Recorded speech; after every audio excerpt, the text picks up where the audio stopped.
la promotion et la vulgarisation des langues locales deviennent une nécessité. Au regard du manque par la nouvelle génération à parler ces langues. C'est pourquoi l'ONG Omanda a fait de ça sa priorité. Ajoutez à cela la propagation de la pandémie à coronavirus, dont le nombre de cas est croissant de jour en jour, et la contamination au Gabon, désormais communautaire. Pour faire fléchir la courbe de propagation, l'ONG Omanda est disposée à apporter sa pierre. Pour en parler, nous recevons Rodrigue Boukanza. Monsieur le coordinateur, présentez-nous succinctement l'ONG Omanda. Bien. Alors, je vais m'acquitter d'abord d'un devoir, c'est celui de vous remercier. Vous remercier pour m'avoir invité ce jour pour donner la possibilité au plus grand nombre des personnes qui nous suivent présentement d'avoir les tenants et aboutissants de l'ONG Omanda. Eh bien, Omanda, d'abord, qui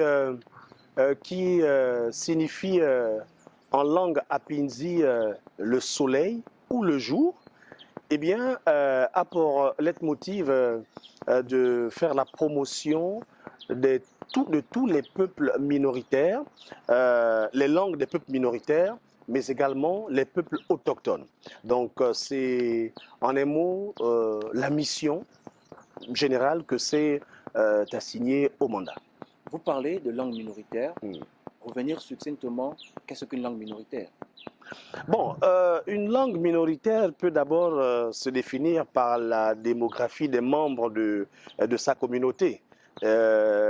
On peut déduire que cette langue est très minoritaire parce qu'en vérité, ce n'est pas le langage qui est minoritaire. Mais ce qui donne le caractère minoritaire à un langage, c'est au niveau des membres de sa communauté, comme je le disais, c'est ceux qui parlent cette langue, mais qui seront à un nombre très réduit, et ainsi on peut déduire que cette langue est une langue minoritaire à cause de ces membres qui ne sont pas nombreux. Voilà. Donc, à la différence d'un peuple qui, lui, est très majoritaire, alors on dira c'est une ethnie majoritaire. En général, on fait allusion aux membres de cette communauté.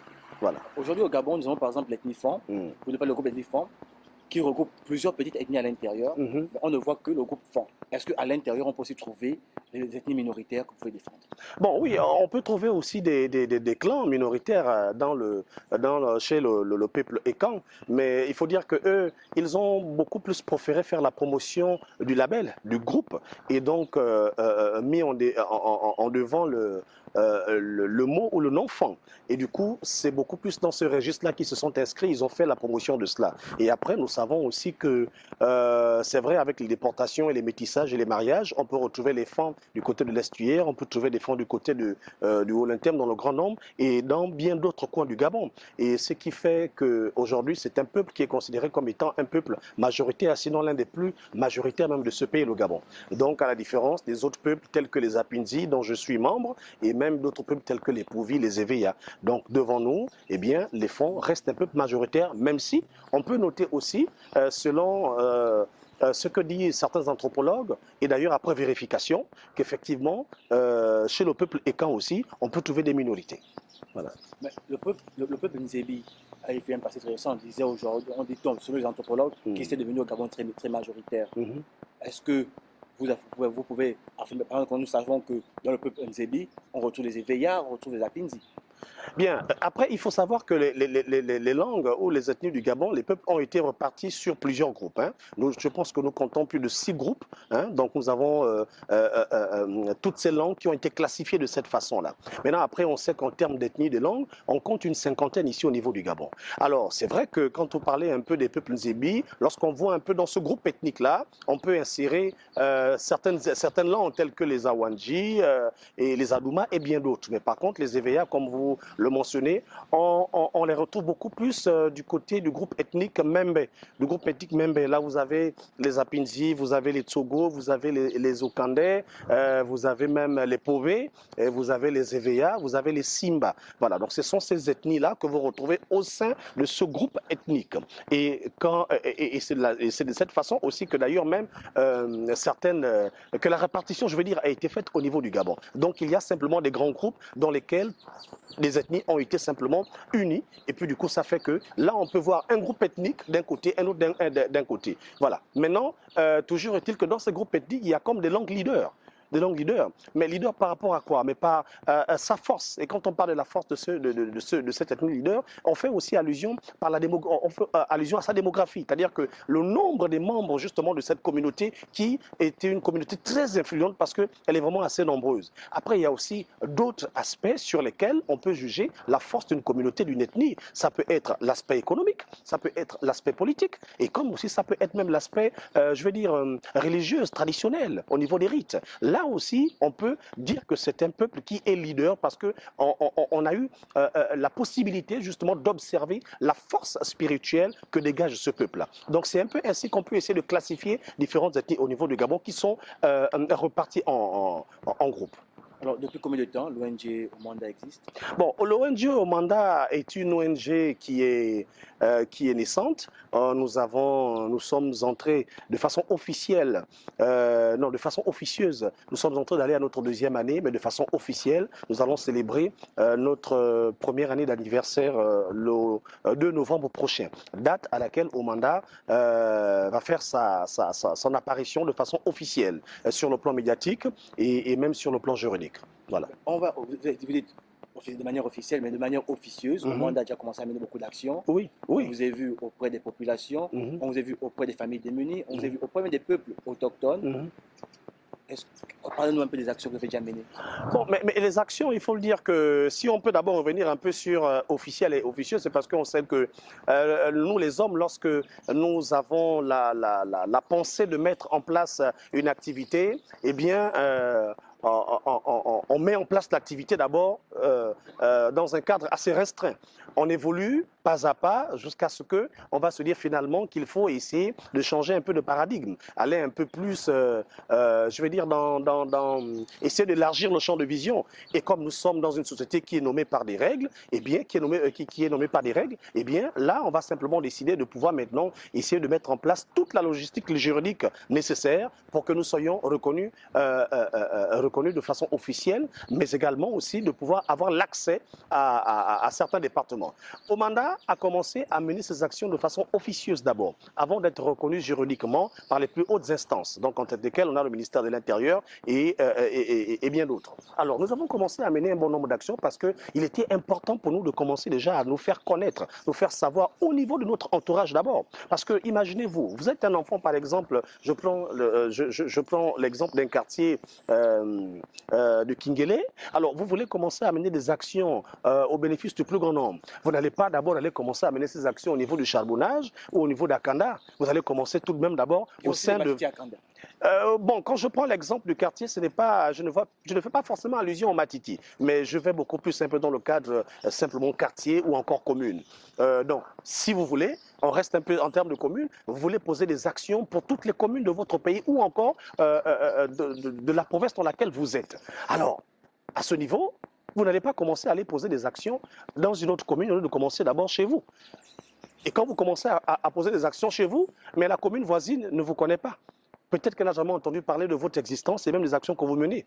Mais après, suivant vos ambitions et vos objectifs, vous allez essayer d'élargir le champ de vision. C'est ainsi qu'Omanda a commencé à travailler d'abord de façon officieuse, donc de façon anonyme, et puis nous avons décidé de nous ouvrir totalement. Et donc là, les actions aujourd'hui, nous les enregistrons en grand nombre. Vous avez d'ailleurs vous-même bien signalé que nous avons commencé à rencontrer des peuples, on a commencé à poser des actions. Et oui, parce que pour nous, il n'est pas juste essentiel d'aller rencontrer des peuples et dire, bon, parlez vos langues. Nous pensons que cette sensibilisation passe mieux par la réalisation de certaines actions. Et donc, nous avons opté simplement pour aller sensibiliser les populations, aller sensibiliser ces communautés en disant nous avons un patrimoine riche, nous avons des langues riches. Alors si on ne parle plus ces langues, ce qui est sûr et certain, c'est qu'elles vont mourir.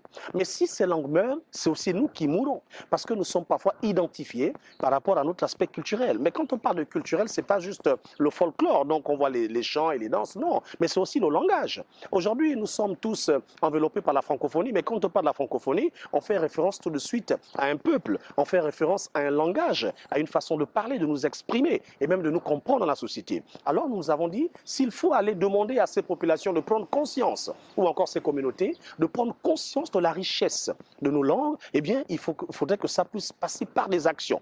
Passer par des actions pour amener les uns et les autres à réaliser que, eh bien, c'est très important, il faut qu'on s'y mette. Et donc, les actions aujourd'hui, je ne vous cache pas que ça va être difficile pour moi de pouvoir les citer parce que nous enregistrons plusieurs actions aujourd'hui et même qu'il y a d'autres encore qui arrivent parce que c'est justement la vision que nous avons de cette plateforme.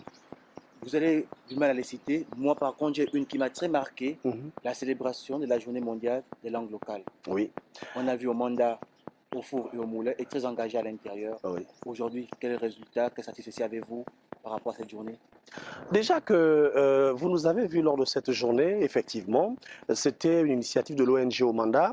En 2019, Omanda, comme je vous l'ai dit, que nous avons commencé par mener des actions de façon officieuse, en 2019, Omanda s'est mis aux côtés d'une organisation qui est l'association Osons Triompher de notre camarade Maël Manomba.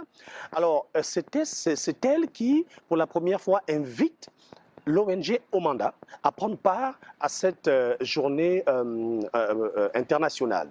Alors nous nous sommes dit qu'il était important, lorsqu'Omanda serait reconnu ou aurait déjà son apparition de façon officielle, qu'Omanda puisse organiser en 2020 cette journée, parce qu'elle entre directement dans le droit fil de nos objectifs. Alors, cette année, en 2020, nous avons initié le projet, nous avons lancé, on a eu le soutien du ministère de la Culture et des Arts, que nous saluons d'ailleurs, le ministre Michel Mengan, qui n'a ménagé aucun effort et s'est mis à notre côté, de notre côté, pour qu'ensemble nous puissions organiser cette journée. C'était une initiative de l'ONG Omanda, à côté de plusieurs autres actions, et du coup, ça s'est très bien passé. Donc nous sommes satisfaits, pourquoi? Parce que toutes les personnes conviées à cette cérémonie ont répondu présent. À côté de cela, l'objectif était simplement de pouvoir attirer l'attention des populations, l'attention des autorités, comme pour dire que nos langues souffrent d'un mal. Alors il faudrait que nous puissions prendre conscience de cela et que nous puissions ramener le débat sur l'apprentissage des langues locales au niveau, dans le système éducatif gabonais. On entend par là les écoles, les primaires, les préprimaires et même le secondaire et université. Oui, c'est possible. Alors pour nous, organiser cette journée, c'était beaucoup plus pour passer ce message-là aux décideurs. Et nous sommes très heureux de savoir qu'ils ont salué l'initiative et nous avons d'ailleurs même remis un rapport lors de cette cérémonie, un rapport qui a été transmis aux plus hautes autorités, notamment le chef de l'État, son Excellence Ali Bongo Ondimba. Alors, à côté de cela, il y a aussi le fait que les populations elles-mêmes ont commencé à réaliser qu'il est important de parler sa langue. Aujourd'hui, lorsque nous faisons nos tours dans certains coins et recoins, eh bien, nous sommes tout de suite identifiés parce qu'on est aujourd'hui vu au niveau du pays comme étant cette organisation leader qui fait la promotion des langues. Et les jeunes aujourd'hui s'identifient, se reconnaissent et ont compris. On peut d'ailleurs le voir un peu sur les réseaux sociaux. On voit les différents challenges qui sont lancés un peu sur les plateformes, soit Facebook, Twitter. On voit comment les jeunes s'amusent à faire des vidéos, des capsules où chacun sort quelques mots dans sa langue vernaculaire et ensuite la diffuse sur les réseaux sociaux et de fil en aiguille, c'est comme ça que la chose arrive à prendre. Vous voyez, c'est l'un des combats que l'ONG Omanda mène. C'est ce que nous avons commencé à initier depuis fort longtemps, qui aujourd'hui est repris par le plus grand nombre de jeunes. Et c'est ça l'objectif que nous voulons atteindre. Voilà. Et donc pour dire que nous sommes très satisfaits de cette journée qui porte déjà ses fruits et de toutes les actions que nous menons allant dans ce sens. Vous êtes prêt à vous lancer sur le débat de langue nationale au Gabon? Une langue nationale au Gabon, vous n'êtes pas vous lancer sur ce débat? Avant de nous lancer sur une langue nationale... Ou à la réflexion? À la réflexion, oui. Mais avant de nous lancer justement dans ce débat d'abord, il est important que chacun arrive d'abord à se saisir de son patrimoine culturel immatériel qui est la langue. Oui, on a besoin d'avoir un langage unique au niveau du Gabon. Oui, ça ce n'est pas faux. Parce que je vous assure que entre vous et moi, monsieur partenaire, vous voyez, nous communiquons en français. C'est pas mauvais, c'est bien. Mais ça reste quand même une langue d'emprunt. Ça reste quand même une langue d'emprunt. Alors, à un moment donné, face justement à ceux qui sont d'origine, c'est-à-dire ceux qui sont, je veux dire, à d'autres peuples, mais face à d'autres peuples, il est aujourd'hui impossible pour vous et moi, Gabonais, de communiquer sur un langage qui est bien de chez nous et de se faire comprendre. Donc, on n'a pas cette possibilité-là d'avoir un dialogue à l'abri des autres. c'est pas possible. Nous serons obligés de parler toujours en français parce que, eh bien, c'est la seule langue qui nous permet de vous comprendre, de nous entendre, de nous comprendre. Nous sommes obligés de parler comme ça là. Est-ce que le métissage ne peut pas être un frein à cette langue locale au niveau national du Gabon? Mais non du tout, plus que dans d'autres pays, même dans d'autres pays, au niveau de l'Afrique centrale, on a bien des pays où il y a une langue locale. En Afrique de l'Est, on a bien des pays où il y a une langue nationale. Et pourtant, il y a aussi bien d'autres ethnies dans ce pays-là. Ils ont réussi à faire ça. Bon, si les autres ont réussi, pourquoi pas nous? On peut le faire. Bon, aujourd'hui, certains vont peut-être penser que ça va être quasi impossible parce qu'au Gabon, on compte une cinquantaine de langues. Contrairement à d'autres pays, on n'en a que 3 ou 4. Mais il faut comprendre que la diversité des langues au niveau des peuples africains, dans certains pays, il n'y a pas qu'au Gabon qui a le monopole de cette diversité. Donc dans d'autres pays aussi, il y a justement cette diversité, mais les autres ont quand même réussi à développer une pensée, celle d'avoir un langage unique, un langage qui leur est propre. Et ça, c'est vraiment assez important. Et nous pensons qu'au Gabon, oui, c'est possible. Mais avant justement de se lancer dans cette réflexion, que chacun commence d'abord à s'approprier sa propre langue. Parce que, d'ailleurs, hein, les anthropologues et même des grands chercheurs et spécialistes le disent dans ce monde, c'est pas moi qui le dis. Ils disent que pour mieux parler la langue de l'autre, il faut maîtriser la sienne. Vous comprenez? Alors, donc, si on n'arrive pas à maîtriser déjà notre propre langue à nous-mêmes, ça va être difficile pour nous de nous avancer sur un terrain qui n'est pas le nôtre. Donc, commençons d'abord par nous approprier ce qui est à nous, parce que c'est déjà un acquis, et ensuite aller à l'apprentissage de ce qu'on nous propose. Donc, c'est pour cela que je dis que se lancer dans un débat de langue nationale, oui, nous sommes favorables à cela, mais avant cela, il faut que chacun arrive déjà à s'approprier sa propre langue. Et ça, ça va être une victoire. Si on arrive à parler comme ça, c'est bien. Mais, messieurs partenaires, je vous apprends bien. Au Gabon, vous savez qu'il est même quasi impossible aujourd'hui de voir même 2 enfants d'une même ethnie parler leur langue. Et la jeunesse aujourd'hui est totalement acculturée, totalement mise de côté par rapport à cela. Non seulement elle s'exclut elle-même, et puis il y a aussi le fait qu'il y a des parents aussi qui n'ont pas suivi le relais, le bon exemple de transmettre les enfants leur langue. Et donc on va dire que les torts sont partagés. Or nous, on veut justement, le débat de mandat aujourd'hui, ou le langage de mandat, l'engagement de mandat, c'est de se dire que c'est possible de revenir justement sur les fondamentaux. C'est possible de revenir simplement dans la pratique, dans la maîtrise de la langue. C'est possible. Il faut juste qu'il y ait un peu de volonté et je pense que le tour sera joué. Les volontés dans tous les domaines. Volonté politique, les volontés aussi au niveau de la famille. Ça aussi, je pense que c'est possible. C'est vraiment possible de pouvoir penser de la sorte. Oui. Nous allons entrer dans la seconde phase de notre émission, mais pour cela, je vais d'abord regarder cet élément et revenir juste derrière. Maman tina amadi mama somboko masombianko maganga. Bale. Nue bago pombo. Na wana. Na makokodo. Mamitangai nyongo motiveka. Tato. Uombe no kosume. Mamotu no kisime. No yarandena. Okisemara wonoko. Mukosumana wonoko. Au regard de cet élément, c'est une production, une œuvre de l'ONG Omanda. Oui. Parlez-nous un petit peu le contexte, l'esprit, comment ça fait pour voir le jour?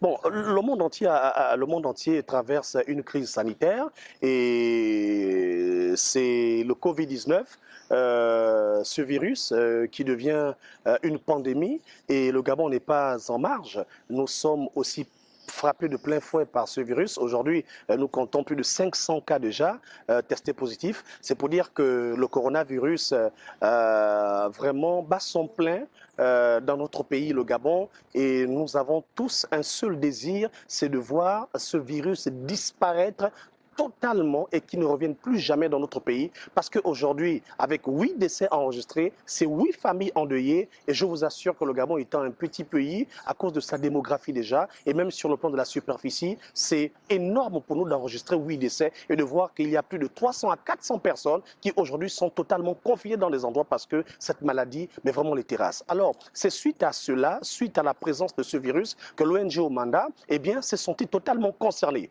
Nous avons justement cultiver ce talent patriotique parce qu'on s'est dit qu'il fallait qu'on puisse aussi faire quelque chose. C'est vrai que nous sommes dans la promotion des langues, c'est vrai que nous sommes dans la promotion du patrimoine culturel, matériel, mais nous nous sommes dit que cette promotion, nous la faisons face à qui? À des hommes. Mais si ces hommes disparaissent tous à cause de ce virus, à qui allons nous adresser? Eh bien, il fallait justement que nous puissions, nous avons pensé qu'il était important pour nous de nous joindre aux autres et de voir ce que nous pouvons faire. Alors, Omanda n'a pas cherché mieux que d'utiliser ces canaux, ce que nous avons. Nous nous sommes dit qu'il était important de toucher le plus grand nombre de communautés. Nous nous sommes dit qu'il était important que les uns et les autres réalisent que le coronavirus est bel et bien réel au Gabon.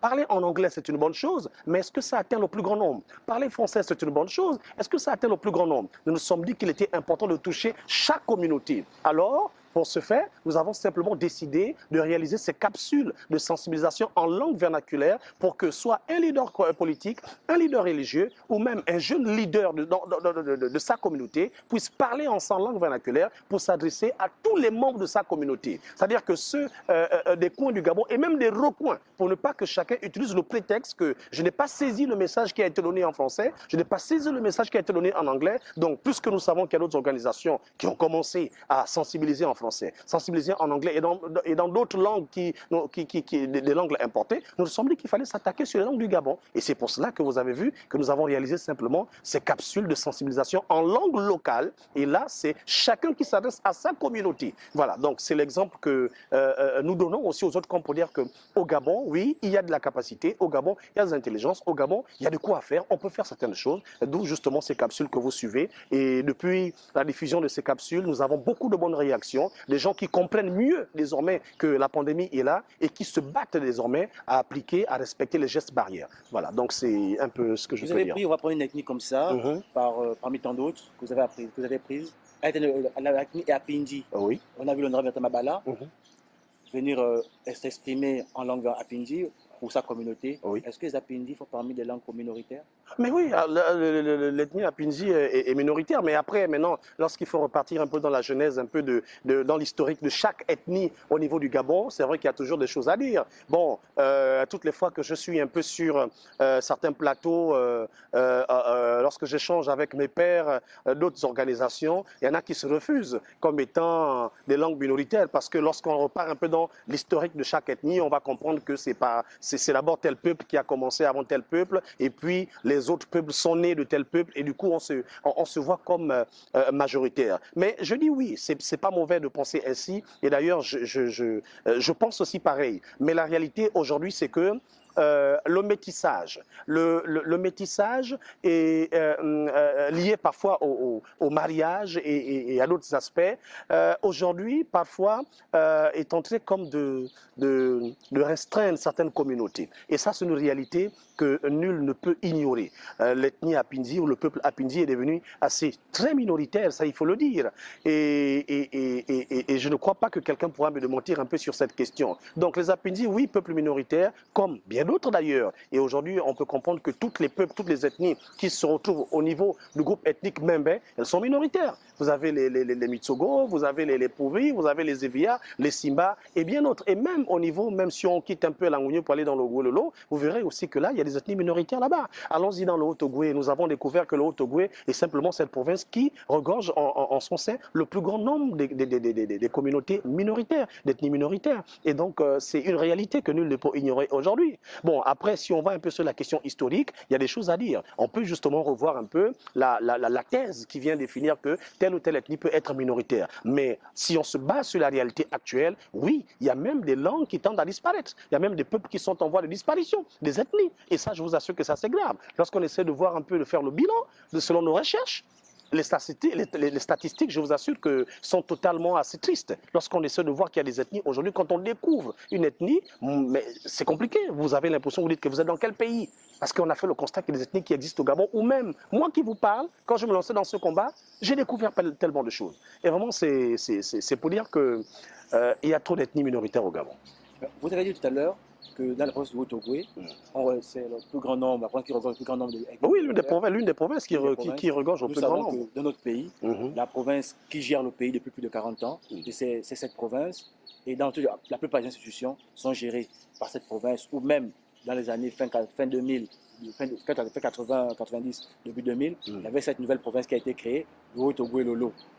Pour dire que ce sont eux qui ont toutes les institutions. Est-ce que ce n'est pas un petit peu paradoxal que cela gère le pays et puis on les traite d'ethnie minoritaire? Bon, moi je ne rentre pas dans le débat politique, ça c'est une évidence. Mais après, si on peut rester dans le couloir qui est le mien, celui de faire la promotion des langues, dans le Haut-Ogooué, tout comme dans le Gololo, il y a des ethnies minoritaires. Vous ne pouvez pas comparer démographiquement, hein. Vous ne pouvez pas comparer les Nzebi aux Awandji ou encore aux Adouma. C'est vraiment assez impossible parce qu'il y a vraiment un écart assez considérable. Tout comme aussi au niveau du Haut-Ogooué, si vous comparez les Ndoumou, les Teke et même les les Lembama, appelés Obamba, eh bien là aussi vous allez noter simplement que non, il y a un écart assez considérable au niveau de la démographie. Pareil comme les Bakaningi, pareil comme les Mbanwe. Il y a des ethnies minoritaires dans le Haut-Ogooué. Bon, c'est vrai qu'on peut dire aujourd'hui, si on essaie de se baser un peu sur les aspects qui peuvent donner le pouvoir à une ethnie, mais on les a nommés, monsieur partenaire. Vous avez d'abord le plan économique, vous avez d'abord le plan politique. Donc, vous avez aussi même au niveau de la démographie. Vous n'allez pas comparer un groupe de personnes qui sont à 10 membres. Vous n'allez pas comparer, je veux dire, la force d'un groupe de personnes qui sont à 10 membres à un groupe de personnes où il n'y a que 4 membres. Vous voyez déjà qu'il y a une grande différence au niveau du nombre. Et donc, à ce niveau, si vous avez dans ce groupe de personnes où il y a 10 membres et que dans ces 10 membres, il y a 7 qui professionnellement sont aisés, et dans un autre groupe, vous avez 5 membres, et dans ces 5 membres, il n'y a que 2. Vous verrez que la force économique, le poids économique de ces deux groupes sont totalement différents. Alors, aujourd'hui, il y a des ethnies minoritaires qui sont au pouvoir, qui gèrent certaines institutions. Mais ce qui donne leur caractère ou leur pouvoir, c'est quoi? Mais c'est aussi parfois le pouvoir économique qu'elle possède. C'est aussi le pouvoir politique qu'elle possède. Donc, une ethnie, même si elle est minoritaire, mais si elle a le pouvoir, si elle décide, comprenez simplement que cette ethnie, eh bien, va avoir une sorte de monopole, va avoir un certain dessus, même sur celle dite majoritaire, à cause justement de sa force économique ou encore de son pouvoir politique. Voilà. Mais on ne peut pas nier que dans ces provinces-là, il y a des peuples minoritaires. Voilà. Alors, nous allons progressivement vers la fin de notre entretien. Ces capsules sont déterminées, sont destinées autant pour moi, pour les peuples de l'intérieur du pays. On les voit dans la plupart des médias du pays déjà national, comme international aussi. Est-ce que vous avez prévu mettre une caravane, des voitures avec des fonds sonores pour ces endroits, ces localités-là? Pour le coronavirus? Oui. Bon, les capsules que vous avez réalisées, oui, félicitations déjà. Oui, mais pour les capsules, déjà, elles sont diffusées. Elles sont diffusées déjà sur les plus grandes plateformes du pays, en tête desquelles la chaîne nationale Gabon Télévision. Et puis après cela, il y a aussi sur tous les réseaux et toutes les autres chaînes. Donc c'est déjà une forme de caravane médiatique que nous avons lancée. La caravane, elle est médiatique. La caravane, elle est aussi sur le plan des plateformes en ligne. Donc c'est une caravane que nous avons médiatisée. Après, c'est vrai que nous avons pensé aussi à faire un peu, je veux dire, à faire le tour des résidences dans les provinces. Mais là, c'est aussi au niveau de l'évolution de la pandémie. Là, la première phase était de lancer cette caravane médiatique qui a déjà été lancée et nous avons déjà des résultats parce que les peuples arrivent déjà à capter le message. Mais après, nous pensons que si d'ici fin mai et que le nombre de personnes testées positives ne cesse de s'accroître, nous serons effectivement obligés de passer à une autre stratégie. Et d'ailleurs, nous avons pensé justement à celle-là dont vous nous proposez. Nous avons pensé à cela, de faire le tour des résidences et même des localités du Gabon, aller de porte en porte, de maison en maison, histoire d'accélérer justement, d'intensifier cette sensibilisation pour que les uns et les autres arrivent à comprendre que le coronavirus est bel et bien réel. Maintenant, à côté de cela, Omanda reste une force de proposition à la nation. Omanda reste simplement cette voie par excellence. Nous voulons que les Gabonaises d'origine comme d'adoption arrivent à se saisir du patrimoine culturel immatériel et matériel. Dire que c'est bel et bien une richesse que nous postons déjà, c'est un acquis. Et que sous d'autres cieux, ce sont des éléments qui constituent une force, c'est-à-dire que dans l'aspect économique, c'est rentable pour un pays, c'est rentable. Alors, nous n'allons pas aussi être de ceux-là qui allons simplement fouler du pied la richesse que l'Éternel Dieu nous a donnée. Donc, on ne peut pas s'inscrire dans cette voie-là, raison pour laquelle nous n'allons pas arrêter. Nous n'allons pas arrêter de sensibiliser, nous n'allons pas arrêter d'attirer l'attention des pouvoirs publics, nous n'allons pas arrêter d'attirer l'attention des populations en posant des actions justement pour que les uns et les autres arrivent à comprendre l'importance du combat que nous menons parce que c'est d'abord le leur et il serait important que chacun d'entre nous puisse se mettre dans ce combat-là. Voilà. Nous sommes tous appelés à combattre contre cet ennemi invisible. Le Haut-Ogooué devient le second épicentre le plus important après Libreville pour cette maladie. Est-ce que pas déjà commencé à penser à envoyer des capsules là-bas aussi pour sensibiliser ces minorités, ces peuples minoritaires qui est sur la nécessité du respect des gestes barrières. Mais si nous avons commencé justement à déjà interpeller ceux, parce que nous avons des relais, au mandat aussi à des relais dans certaines provinces du Gabon, notamment dans le Haut-Ogooué, nous avons commencé à interpeller, nous avons commencé à sensibiliser, et comme je vous disais que ces capsules qui constituent aujourd'hui le premier élément de notre campagne médiatique suite à la sensibilisation contre le Covid, ben, tournent déjà sur certaines plateformes du côté du Haut-Ogooué et au niveau de Libreville aussi, pour mieux interpeller les gens. Maintenant, après, il y a d'autres stratégies que nous sommes en train de mettre en place, voir maintenant comment essayer de les élaborer afin justement d'intensifier la sensibilisation. Donc oui, pour répondre à votre question, nous y avons pensé et nous avons commencé justement à poser des actions allant dans ce sens. Monsieur Rodriguez Muganza, merci. Je vais vous permettre comme ça de vous adresser en Apinzi à vos frères, sinon à une ethnie minoritaire que vous appréciez bien. Bon, mais je vais le faire. Vous avez cité Apinzi, je veux parler en Apinzi. Te mobenambe rese kare te mwana na rese mwana avova longonye. Donc ase tosimedie mbe tolibwana esekano yakaso torume murenya pili murenya mbe longo nyaso rebwane ombiti longo nyaso rebwane ombiti rumai vovai longo tevagai ana wavove longo nyango parce que c'est ce qu'il y a de mieux à faire. Voilà, j'ai fini en français parce que vous voyez que dans ce combat, nous sommes tous concernés. Et d'ailleurs, c'est pour cela que nous avons mis en place cette plateforme, parce que les membres de mandat aujourd'hui ne sont pas forcément des experts dans l'usage de leur langue maternelle, mais c'est pour dire que c'est parce qu'ayant constaté les lacunes qui sont les nôtres, que nous sommes dit qu'il était important de mettre cette plateforme, non seulement pour nous-mêmes, mais également aussi pour d'autres qui sont dans la même situation que nous, acculturés. Et c'est justement cette revendication que nous faisons pour essayer de revenir sur les fondamentaux afin de mieux parler nos langues. Donc vraiment, nous vous remercions de nous avoir accordé la possibilité de nous exprimer, et on espère simplement que cette action va se répéter. Voilà. Mesdames et messieurs, merci. Cette émission a été réalisée en coordination et en accord de toutes les mesures barrières qui ont été mises en place. Les 1 mètre sont respectés, les gels ont été utilisés tout à l'heure. Mais entre-temps, chez vous, ne sortez pas sans un masque. Pensez toujours à vous laver constamment les mains avec de l'eau et du savon. Sinon, avec une solution hydroalcoolique. Ne vous serrez plus la pomme, ne vous embrassez plus tant que le coronavirus est encore vivant. Merci et à très bientôt.